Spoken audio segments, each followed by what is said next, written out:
All right, so hi everybody. We are here, Anjani, and Reya Manna. on this beautiful Mother's Day. And we just sort of came together because I got this ping to reach out to Reya. We both have teenagers that are our children that we co-parent and often find ourselves not having our children with us on Mother's Day. And I don't know about you all, but definitely myself and Reya, we've gone through these emotions about how to deal with that and how to process those feelings of being a mom on Mother's Day, yet not being with our children. Yeah. And we were also talking about how Mother's Day and other holidays kind of sometimes highlight they bring to the surface maybe underlying emotions that we've been just kind of brushing aside as we've been moving throughout our day-to-day business. And so on a day of Mother's Day, it can bring up a lot for people. And for us being without our children, Anjani so gracefully reached out to me to see if maybe we wanted to talk about that, and also to get together and to share in communion and sisterhood, which is why we wanted to share this with you, because what we realized in the process is that there's probably a lot of other mothers who similarly have kind of a mother wound potentially. Yes. Sorry for my dog barking. Yes. And we had the most amazing brunch at Topanga Living Cafe to kind of prep us for this and just get us into our heart center and really just feel into what we were feeling like on this day. And so many topics came up. And so during the share, I hope something that we say, speaks to you or can help be some kind of expansion of how you're not alone. So do you want to start? Do you want to talk about how you're feeling? Yeah, I do.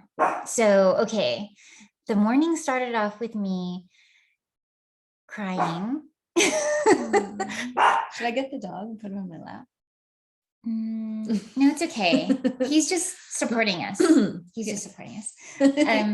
Yeah. So Wendell knows I woke up and I was sad because I thought about those days of my daughter often sharing special moments with her dad and his new family, right? And the situations that come up that I'm not aware of. And even, on Mother's Days, having to share those special experiences with someone else other than me is something I never thought about when I had a daughter. I never envisioned myself having a kid part-time because we're co-parenting.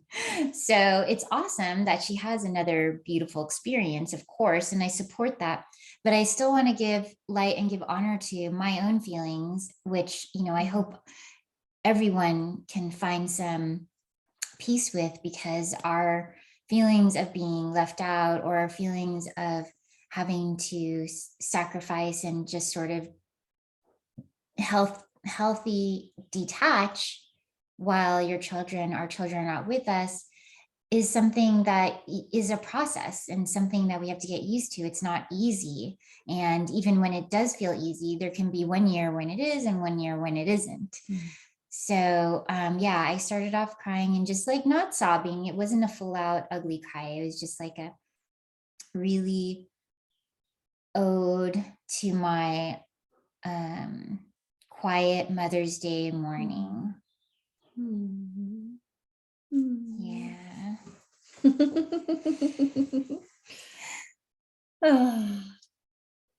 And how I'm feeling today, I'm feeling happy and good because I got to spend it with Anjani.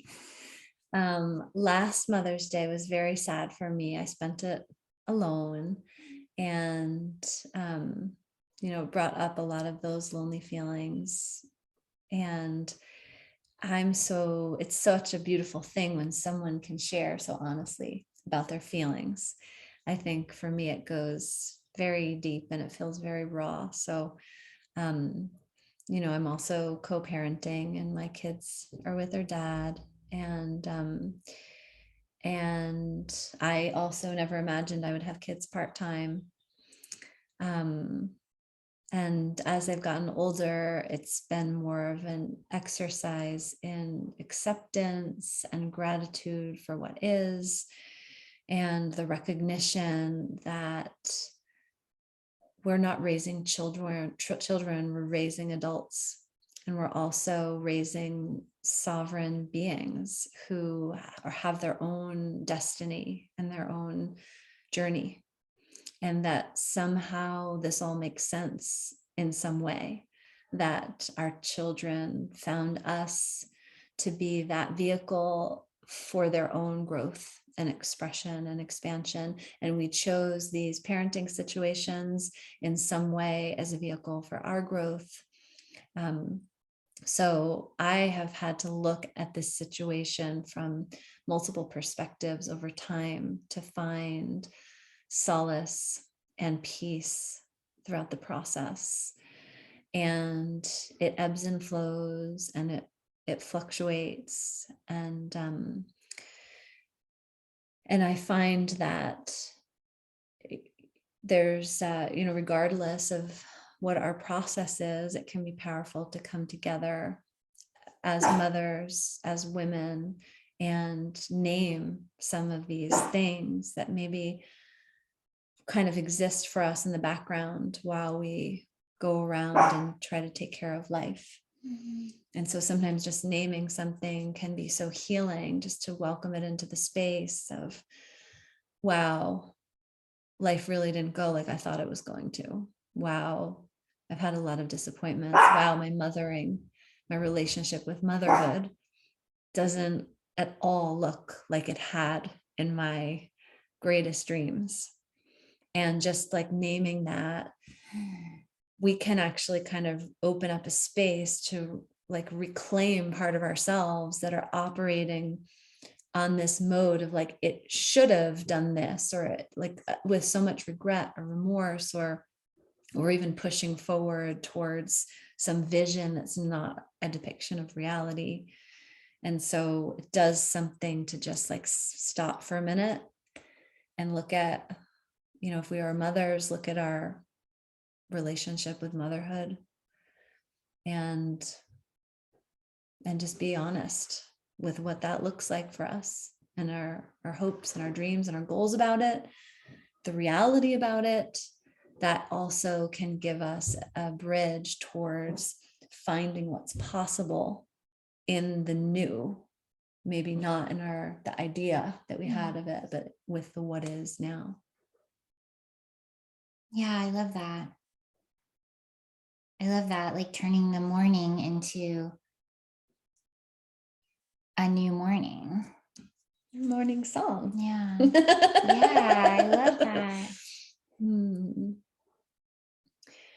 And, so we thought we would do this because there may be other tender hearts out there feeling into, all the different ways that this kind of tenderness is there for you. Maybe it's just your mother and you're not with your children today. Maybe you've lost a child. Maybe you're estranged from your children. And these are topics that are so stigmatized, because we're supposed to be these perfect mothers in a world that really doesn't create any space or value for a mother. So we're like operating through this imperfect system, trying to be perfect, and we're not. No. And what is perfection anyway? Right. All of the roles we're supposed to fill. Be a mom who's strong, but also be a nurturing mom, be a mom who's present, but also go to work, and then be at work and act like you're not a mom, just focus on working. So yeah, there's a lot on us. And so giving ourselves the grace on Mother's Day, at least to honor ourselves and mother ourselves. And you asked that question, like how to mother when we don't have our children to mother. Yeah. And allowing space for that desire and need to be filled. Because we were talking about like what happens when we have that mother need that doesn't get met. And sometimes it can bring dysfunctional habits. It can, we can fill that void with addiction. We can attract codependent relationships. We can do our mothering in places where the mothering isn't really appropriate. So it's powerful to recognize and be with that, be with the pain, the discomfort, the unfulfilled, and through that allow it to be a gateway to see where that energy can be directed positively. I know for me, when my daughter was young, I'm a singer, and I would always sing to her when she was little. And I had taken, and I also have a master of social work. And while my kids were little, I was studying child development. And I also trained to be like a mommy and me music teacher. And I also learned yoga, and I had been combining like yoga mudras with these different songs for self-worth. And when my daughter was maybe like 6, she asked me to come and sing for her class. And so I went and I sang for class, and I played a little guitar and had them do songs, all these hand movements. And it was so wonderful. And she loved it, and her friends loved it. And then after the divorce, and when we were sharing time, and then there was becoming even more and more space between the times that I would see my kids, I knew that this form of singing and music was a way that I could extend my mothering to more children. So for me, working with children became an outlet for me to extend that motherly love that I have, and give me a space for that love to flow through, for that connection, to still be a positive influence for children, for their self-esteem, for their mindfulness. So that's kind of it almost felt like all that love I had that I planned to put into my 2 children every day for their through the time they're 18 or longer, it's like that got interrupted. So for me, it was like, how can I still express that mothering? And it's like, okay, let me start this music project, and let me do it with lots of children, lots of different places. And then sometimes my son, not so much, but my daughter will come with me sometimes, and she'll do it with me. Yeah, definitely. And I'm really like so grateful for all of the gifts that you offer. And I also want to just even take it a little bit more vulnerable on my end for the way that I was led to you was because of the lack of time that I was spending with Massey, because she was with her dad. So even like being grateful for the time, the downtime while she is with her dad, to be able to mother myself and do the inner work and come, do sessions with you to help heal that mother wound, with the way that I mother, and then the way that I was mothered, and also to find ways of how I would like to create that feminine maternal role in the next partnership that I call in, so that I'm not trying to be anyone's mother. That's very important, ladies. Yeah. We want to mother the children, but not the grown-ups. Yeah. And exactly that. Thank you for sharing that. And it brought to my mind this time where I brought my kids to Israel for a retreat. And it was in the summer, and I had my daughter for a month, and then it overlapped, and then I had my son for a month, but we had a period of time where we were all in Israel. And it was like near the end of our time in Israel, and like the kids had gone off with some of their friends, and I woke up that morning just crying, so sad that it was almost time for my daughter to not be with me. And I was like in so much grief about it. And what I recognized was that I had been in grief for so long about it. Wow. And I was like, how long am I going to be in such grief about it? It's like, it's not getting better.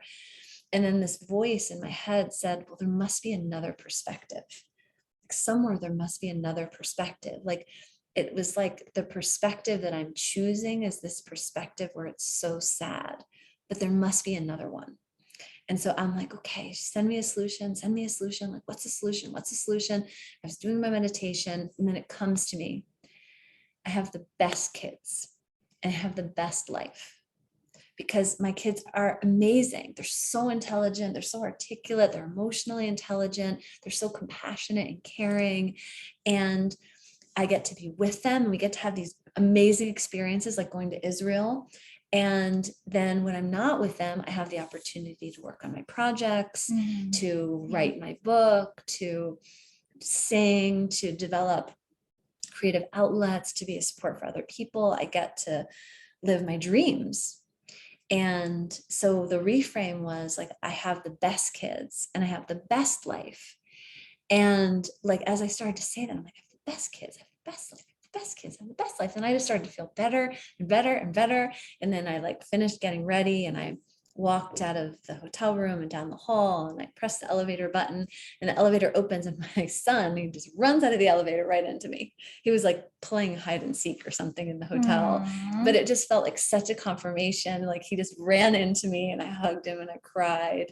And it's like, you know, I think a big part of my lesson along the way is that like when love is so great, I've wanted to hang on to it forever.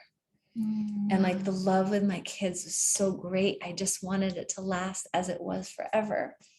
And like nothing lasts forever. And so just to appreciate like the amount of love that we have and how amazing it was, like when we got to be together all the time, and to let it be what it is, and then look for the gifts. Yeah. So, you know, I still have to bring myself back there because of course I have my days where I'm sad and I don't like it. And, but that was a really powerful moment for me. And I just was reminded of it as you were talking. Wow. Thank you. Thank you. I felt all of the happiness from that. I have the best kids. I have the best life. And then I have the best babysitter in her dad. Right. Seriously, someone who loves her, Yeah. who cares about her, who's just as invested in her as you are. I mean, more than a babysitter, but you know, but what if I you're mean. childcare. Totally. Yeah, totally. And actually I had a huge healing around that. I was listening to this song one time. It's called The Blessing by Carrie Joby. And this one part of the lyrics are, may his favor be upon you and 1,000 generations, and your family and your children and their children and their children. So as I'm listening to that, I was so moved, and I started to sing it like with different people and situations in mind. And one of the people and realizing I had some pain around even the breakup of my marriage. So I started to sing it to my kid's dad. So as I'm in my mind picturing my children's father, and I'm singing, may his favor be upon you and 1,000 generations and your children. That's right. Which are my children. That's right. So it shifts kind of this like dynamic of places where, even with our spouses, like our ex-spouses, and the places where it all went wrong, that we have this meeting point in the love that we have for our children, and we need them to be successful because our children are half of each of us. Yeah. Right. It's beautiful, because even through everything, I mean, I wouldn't change a thing of how it happened, of how everything's happened. So grateful for that. And sometimes I would. But in a native proverb I heard, it says that what happened is the only thing that could have happened. Mm-hmm. That we sometimes get into this woulda, coulda, shoulda, but that's not possible. That what happened is the only thing that could have happened. So, we need to just wrap up that whole line of self-blame and self-deprecation and get into the present moment where we actually can make change, where we actually can do some good, where we actually can claim our lives fully in this moment, because that's something that we give as a gift to our children energetically, because anything that we create, anything that we become, we make available for them to create and become. Mm.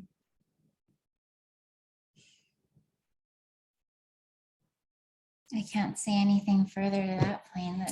That was beautifully said. I love that. Well, I thought of one other aspect of this. Yeah. And it's to recognize the ancestral lineage that we come from.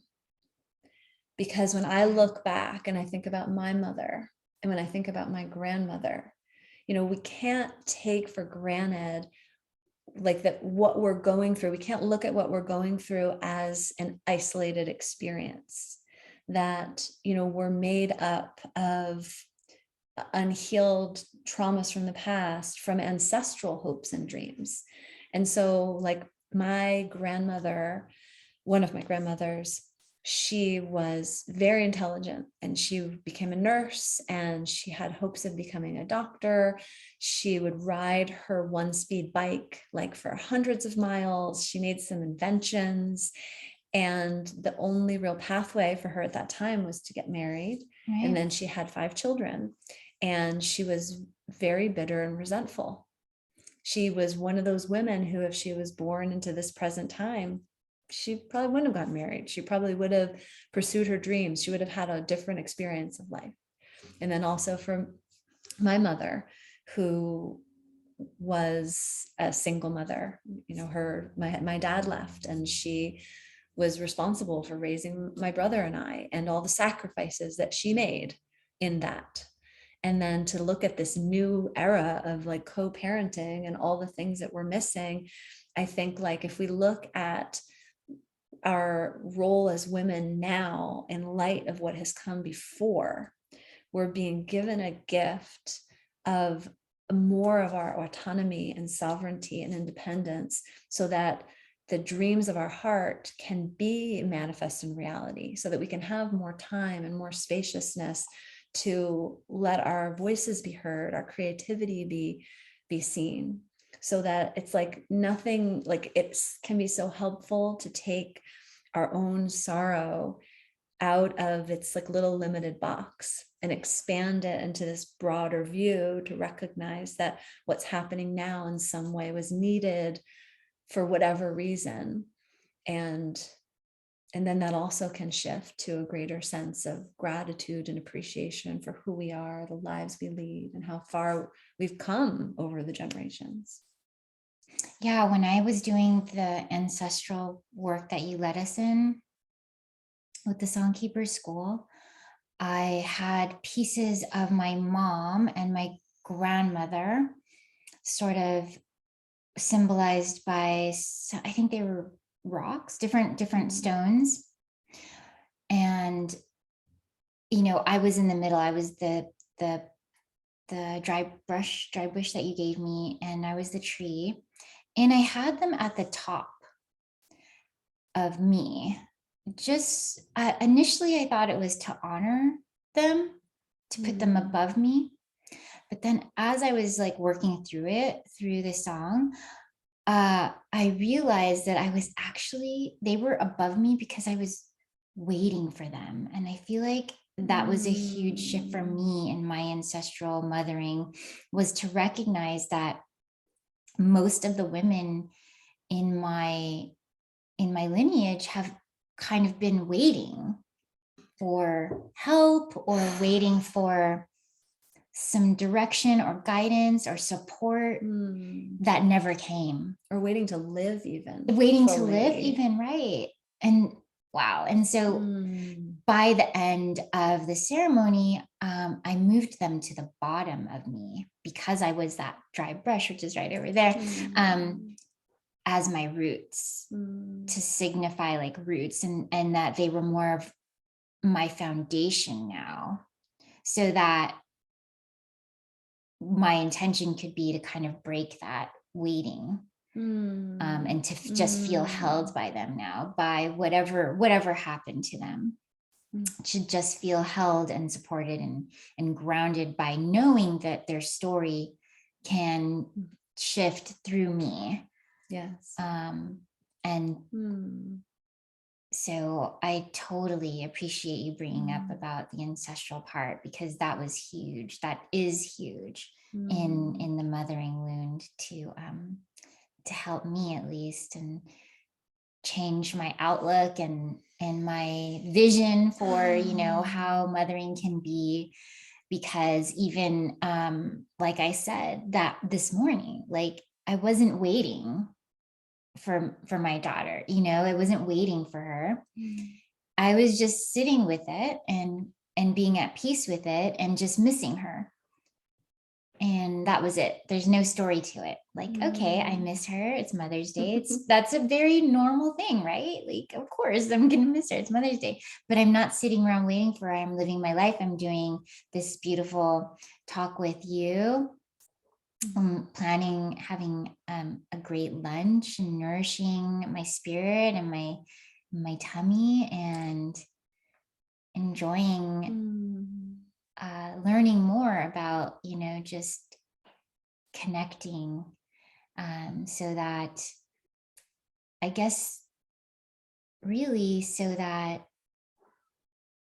there's an overall connection that will eventually be seen by my daughter, of just honoring myself in the work, so that she can see and look back on me as having been as much of a mother as she could have hoped for. Yeah. Thank you for that. This is so much more than I thought that it I know. I know, right? Because when you say that, what comes to my mind is, as mothers, we, no matter what, we have to deal with mourning. Yeah. Because I remember, like, when my son was born, I had this beautiful baby that I had wanted for so long, and I loved him so much, and I was so happy and excited. And then he became a toddler, and he wasn't a baby anymore. And I remember mourning that. And then, he became like a little, like, talkative, like, interested person. And then that was like, then he wasn't a toddler anymore. And then, each stage. And then, like, when he was 10, he was like such an angel, such a sweet boy. And we had such a deep connected relationship and so much love for each other.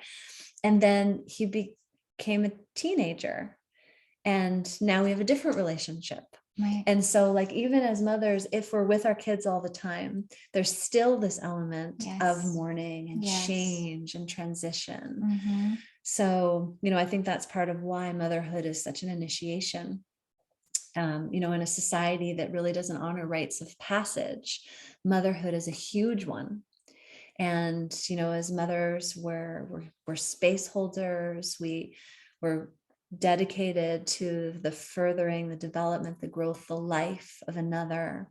And we have to learn acceptance and trust and faith and self-regulating and communication and all these things to allow them to blossom and to progress and become the beings that they chose to become through the vehicle of our love and our relationship. And so, yeah, this has been such a beautiful reflection, and I'm so grateful to be able to talk about it and to share it. It feels so important, because often I think like we don't take the time to have these discussions because they feel so raw, or we feel so wrong for having these kinds of feelings. Right. Like just be grateful you had kids or something. Like, you know, people could say anything, Right. anything. And I am grateful. It doesn't mean I'm not. Right.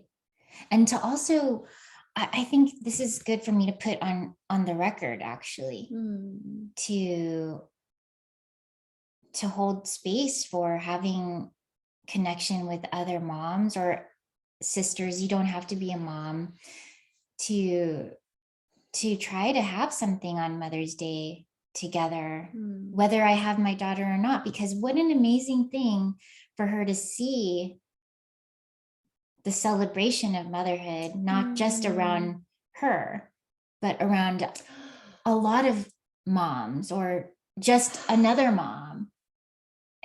Right? Like, it's so important. And when you said that, what opened up for me is another aspect, which is it frees our children from guilt that we inadvertently put on them by making them our worlds. Yes. Yeah. And then if we're unfulfilled because we sacrificed everything to make them our world, what kind of precedent does that set for them to be self-realized, self-actualized beings? Totally. So like, it just takes so much self-awareness of like, okay, like, am I making you my all? And then I'm feeling so bad, and our kids are intuitive, sensitive creatures. So then they feel it like, wow, mom's so sad because I'm not there. Wow, maybe I shouldn't go do the things that my heart's calling me to do because I have to take care of mom. Totally. And yes, while it's important that our children have compassion for us and empathy, it's also important that we are aware that we don't inadvertently put guilt on our kids. Yeah. Like, we teach them another way. And part of the way we do that is like, I mean, self-regulation has been a theme that's been coming up for me lately, but to learn how to self-regulate in every dynamic so that we're not leaving our emotional state dependent upon someone else. And, you know, sometimes like with kids and family, we get so entrenched with expectations and you did me wrong and I'm feeling sad and, you know, all kinds of things that escalate and cause family feuds. And but to get to the essence of it, of like, you know, let me take responsibility for what am I holding in my being? Let me really know what that baseline feeling of centeredness feels like. And when I'm out of it, to know how to come back. And something like this, like having a discussion, like naming our feelings, talking about it, I feel like we got somewhere that I didn't even imagine was possible when you reached out and suggested it. And this is what happens when we gather together and we have conversation and we share, is that we find a way that's something that's birthed through the connection field of many of us. That's some exact thing that we needed, that we didn't know we needed, that we couldn't even name, but we knew that like there was something there. Yeah. And you know what's funny? I didn't admit this to you, but when I texted you about it, there was a part of me that wanted to see if you wanted to do something for Mother's Day when I texted you about doing the talk. And you were like, oh, do you want to do brunch? I wanted to ask you if you wanted to do something like that, but I was like, of course she already has plans. Like, of course, she's Reya Manna. Of course she has plans to do something for Mother's Day. You know? And so like, even just the thought that like, there's many people who probably don't. Right. There's no one I mean, it's not up to someone else to honor us. But that tends to be what happens when you're in like a typical family unit, right? Like someone takes everyone out or has some kind of dinner or breaks bread somehow. But like to note that not everybody has that, whether we have many loved people in our lives or not. Not everyone is thinking about Mother's Day for us. Right. And for me, I can't remember, like it's been many years since someone thought about Mother's Day for me. I've been in situations trying to think about other people. And so when you reached out to me, Mhm. it was like this, like, oh, somebody thought about me. Yes, yes. Totally, yes. And so as mothers, it's like, I know that it's a tender place for maybe more people. Yeah. So, if it is a tender place for you, maybe send us a message, let us know, make it an opportunity for you also to share and to not be so isolated and alone with it. Because, I'm also recognizing that there's a collective wound to motherhood and to the feminine. We live in the Western world, this patriarchal society in which the predominance of a female deity or power structure, that feminine presence, super presence, isn't really in our culture. The main Western religions are Christianity, Judaism, and Islam, and the Godhead is masculine. So, and 70% of the population that occupies those religious views are female. So 70% of women in those cultural contexts are brought up so devoted, but with no representation of themselves as having this capacity for divinity or this capacity for something that's important and valuable. So, in this patriarchal world, which values us in terms of our achievement and our accomplishments and our monetary worth, there's been a real overlooking of the inherent value of the feminine. And so, the wound of mothering is also a byproduct of that archetypal wound that the feminine has held for thousands of years. And I mean, there's all kinds of, not to demean any kind of masculine wounds as well. They're there also. Yeah. But in order to claim our fullness as human beings, we need to acknowledge these places, and speaking into that wound of motherhood and the wound of the feminine and the lack of feminine role models and feminine representations is an important thing to note, so that we can start to bring those back into our awareness, back into our consciousness, to even, honor. And how we wanted to close today was in honor and acknowledgement of the Divine Mother, and to do a little prayer to ask for those blessings and that compassion. So, there's so many angles to this, and what contributes to our feelings is that we're never alone. Our story is one version of this collective play that we're going through at this time. And the more we can get this expanded sense of awareness that we are these eternal beings that are moving towards our destiny, and these are just steps along the way in which we're cultivating certain abilities and capacities and talents and gifts and awarenesses, then it can shift our feeling like this moment is everything, and without it going exactly as I want, I can't go on. So we're inviting us into a broader scope to hopefully remind you of who you are as a divine being, to hopefully restore to you the memory of why you've come into this life, why you chose the situation that you find yourself in, and hopefully to find the gift in there that then you can return to your community, your sisters, your family, your community, and yourself.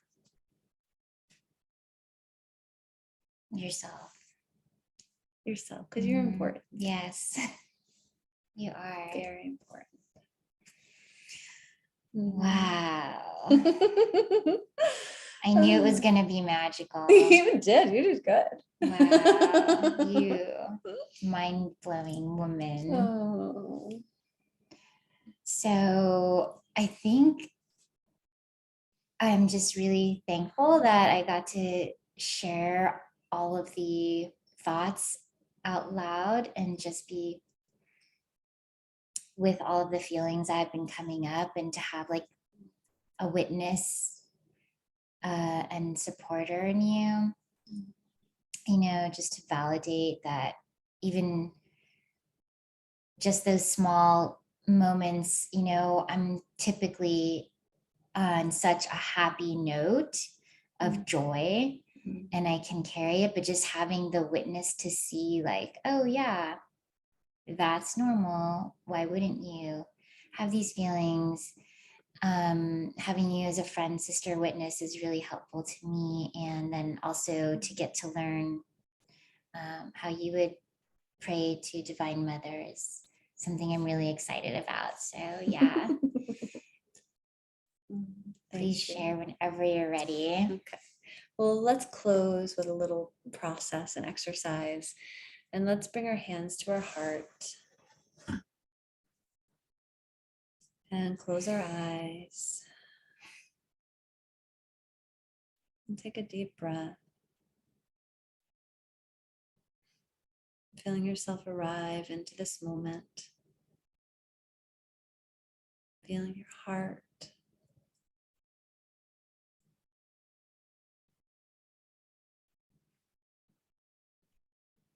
Feeling the love of the universe that is you, that exists within you, that inspired you to become a mother. Because that love was so great, it spilled over into the formation of another human being or other human beings. And feeling the gratitude for yourself as this portal of mother, this conduit of love that brought human form into existence.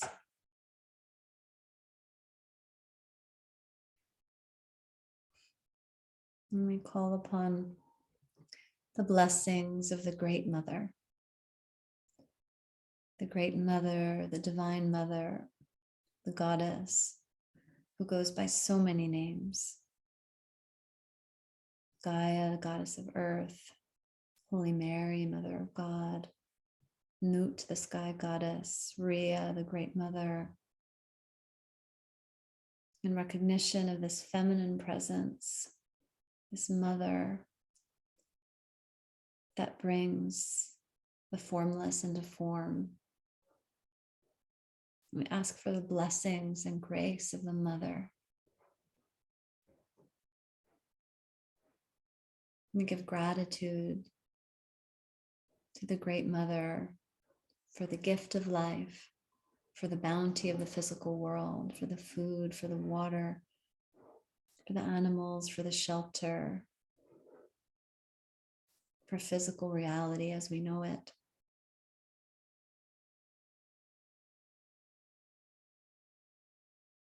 And we ask that any wounds we may be holding, that they be filled with the infinite love of the Divine Mother, that they be filled and overflowing with compassion, with grace. And that if there's any desire or wish that you have in your heart, bring it present in your consciousness. Maybe it's for a greater connection with your children, a healing of relationship. Whatever it is, bring it into your awareness. And we ask that through our collective field, that you're given grace in the situation, that a remedy is found, that a solution is found for whatever situation you find yourself in the midst of.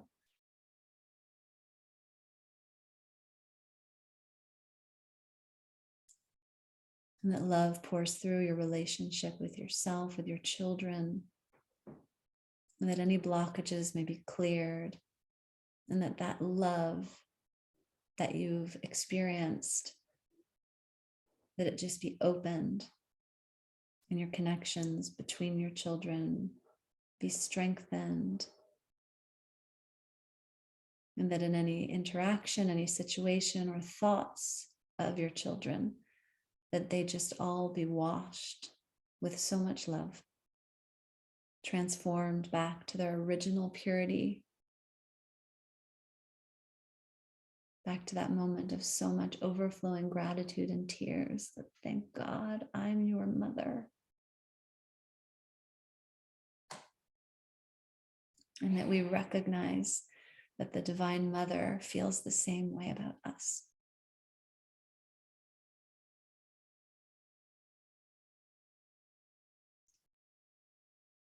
And so feel that peace flood your body. Feel your connection with the earth. Feel yourself supported, fortified, strengthened, loved.